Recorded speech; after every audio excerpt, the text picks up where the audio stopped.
9:30 at night in my kitchen. I'm chopping up bits of rubber for my dashboard.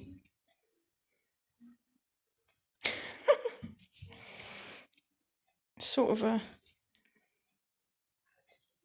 a rubbery foam for the dashboard. It's actually from Morgan door top, but I'm hacking it up to go in my dashboard. Now, I acquired these pieces of rubber. I'm not sure where you can buy them from, but if I see anything similar, I will let people know, because it fits absolutely perfect. So if you can find traditional shaped Morgan door top rubbers, it's a piece of foamy rubber that's stitched with leather and put on the tops of the doors as like a bit of an armrest. But they just, after a bit of trimming on the edges, they fit perfect. So that's the foamy rubbery stuff back under the vinyl. Now I've got my freshly varnished piece of wood. I'm going to screw back on there. I'm just putting one screw in there for a minute, one or two, just to hold it in place before I fit the clock. Get that in there nicely.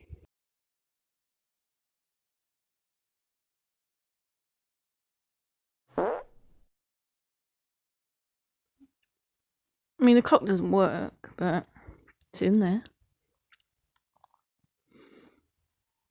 Do up all the little screws. That's 8 screws along there, I believe. And then once that's all screwed in, you can make sure the clock's straight and fitting nicely in there. And then you can do the screw up that holds that in as well.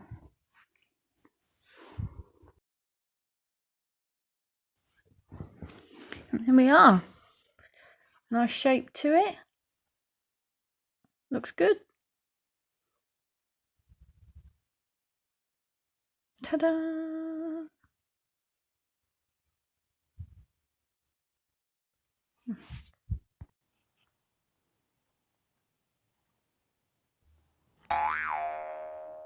That's that dodgy spring in the seat. Right up the backside it goes. Right, I put a bit of rag over the steering column because I'm bound to damage the paint on it. Or paint on the varnish anyway, I don't want to damage that. So first thing is get it in there. Ideally with somebody to help you so you're not being clumsy like me. First thing I did was plug the clock in, because otherwise you've got to take the radio fascia panel out to access the wiring. So I just plug it in before I fit the dash in. It sort of sits up there on its brackets.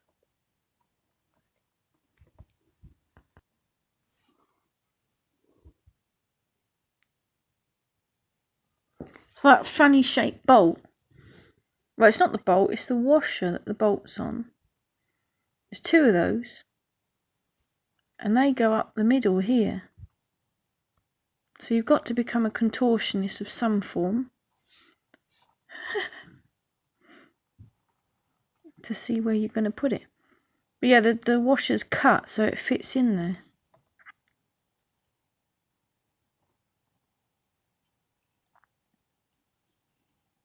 And we've got that nut and bolt, tiny little nut and bolt for each corner. Again, you've got to have good flexibility to get under there to poke the bolt through and put the washer and the nut on as well.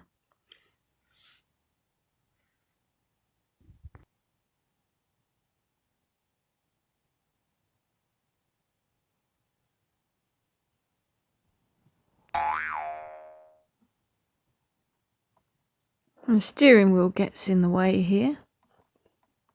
Very annoying.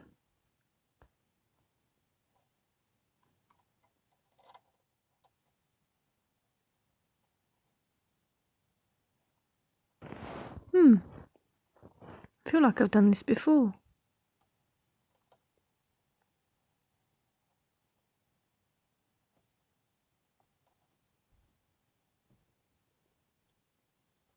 Right, now they're all finger tight, we can do them up with the spanners.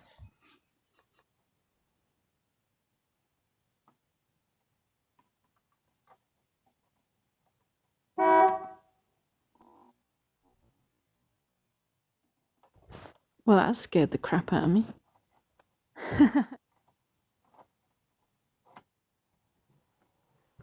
Right, that looks good to me.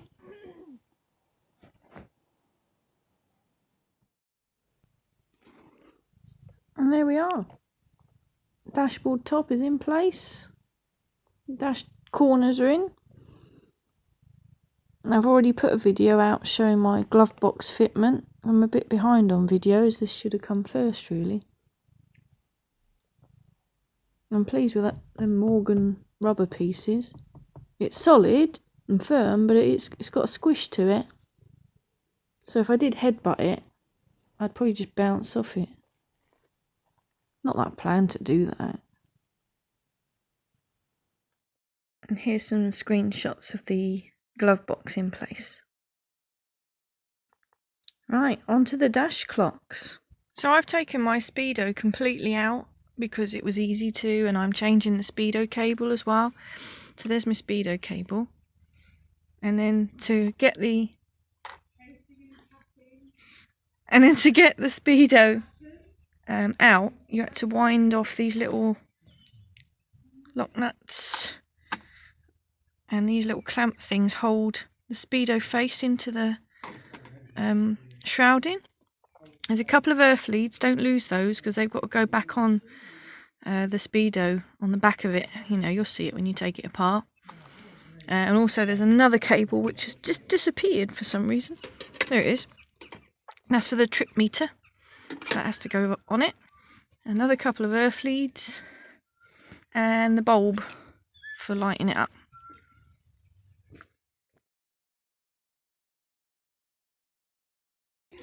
So after twisting that bezel off, which has got a rubber seal on it, and twist that off, and this is a sandwich of glass, so you want the glass bit, and then there's a rubber seal, and then there's a piece of perspex, and that's what we're replacing. Should be up here somewhere. There it is. And there's the perspex piece from Waring's Rover parts. Make sure when you order it you get the right one. So this is 100. So we're going to replace that.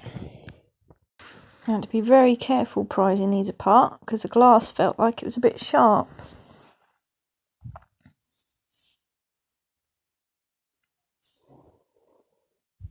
Don't drop the glass.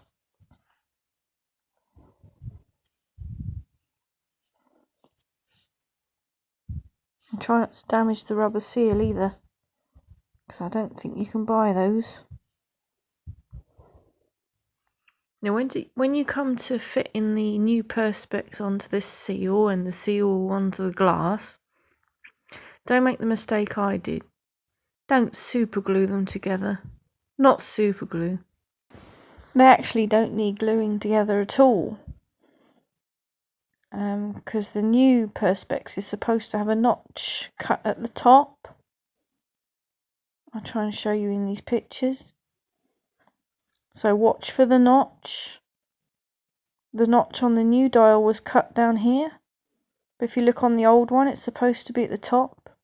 The notch should be at the top.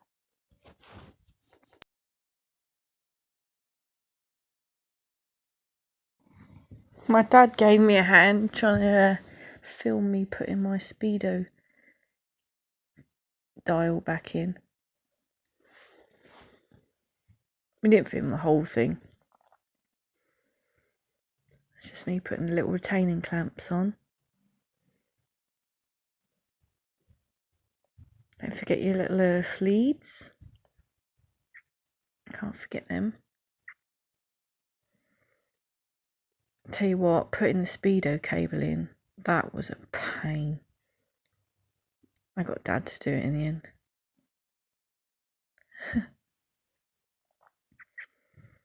When fitting it, you really got to make sure, especially if you've got OCD, you really got to make sure that it's straight.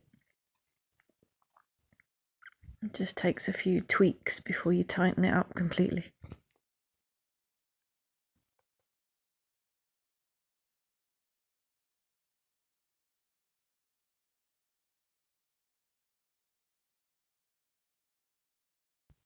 Now this one was a lot more fiddly to get back in or get out and in. There's loads of little wires. And you got to remember where they all go. The best thing is to take a picture before you take it apart so you know where everything goes.